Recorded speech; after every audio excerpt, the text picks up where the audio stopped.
Hey there, welcome back. Have you ever wondered why your Python code throws an error even though everything looks fine? Maybe that sneaky thing called variables.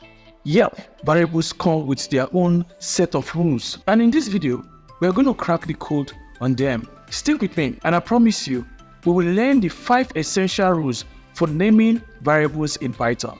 Grab your keyboard, fire up your IDE, and let's dive in. Okay, let's start simple but critical. The very first rule, variable names must begin with a letter or an underscore. Why? Because Python doesn't like it when we start with numbers. It's like walking into a party and shouting random numbers. Confusing, right?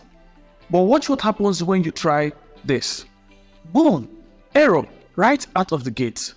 Python will throw a syntax error. Go ahead and try running this code and see it blow up. It's frustrating, right? But hey, now you know what causes it. Here's where it gets interesting.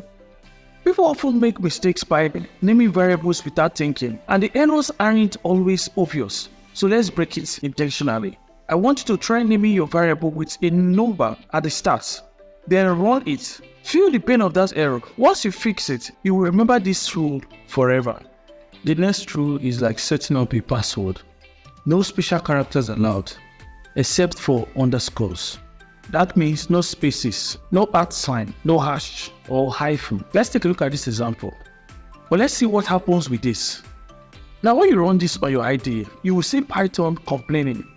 Python is strict about these rules, but this error will help you in the long run. Want to see more wild errors? Try other special characters and see how Python reacts. Let's try this. These small mistakes can cause big problems later, but that's why we're learning it now, right? Here's a tricky one that can really mess up your code if you are not careful. Variable names are case sensitive in Python. That means a capitalized name, a lowercase name, and an all caps name are totally different variables. Let me prove it. Mind-blowing, right? The capitalization makes a big difference. If you forget this, it could lead to hours of bug hunting. Keep an eye on those cases. Let's do a quick quiz to keep you on your toes. What do you think the output will be for the following code? If you guessed an error, you're right. Python will throw a name error because name and name are not the same. Go ahead, run this in your IDE. Here is something you should never do. Use Python's reserved keywords as variable names. These are words that Python uses to do important things like class, if, while, etc. Let's see an example. You will get a nice little syntax error. Python saying, hey, I need class for something else. Pick a different name. Here's a little challenge. Run this code to see the full list of forbidden names in Python. Avoid using any of the above words as variable names. If you do well, good luck with those errors. Okay, this one is more of a best practice than a strict rule. Give your variables meaningful names.